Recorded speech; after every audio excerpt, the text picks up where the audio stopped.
Спортын бусад үйл явдлын мэдээлэлээс үзэгч та бүхэнд үргэлжлүүлэн хүргэе. Дорнод аймгийнхаа спортын хөгжилд хувь нэмэр оруулж байгаа хамт олон бол Дорнод ирээдүй сангийнхан юм. Дорнод ирээдүй сангийн тэргуунд Монголын үндэсний олимпийн хорооны одог гардууллаа.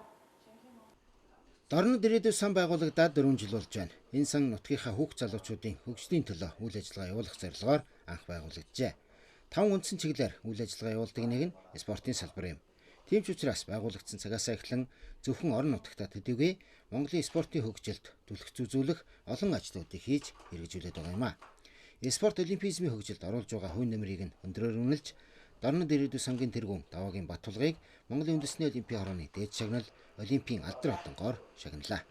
Энэ сайхан өдөр тэгээд өчүүхэн энэ ажлыг маань үнэлэн Монголын үндэсний олимпийн хорооноос олимпийн алдар медалийг одоо бидэнд болон ингээд шагнал гардууллаа. Энд бол одоо бидний зүг болон миний зүгээс хувийн зүгээс маш их талархаж баярлж байна.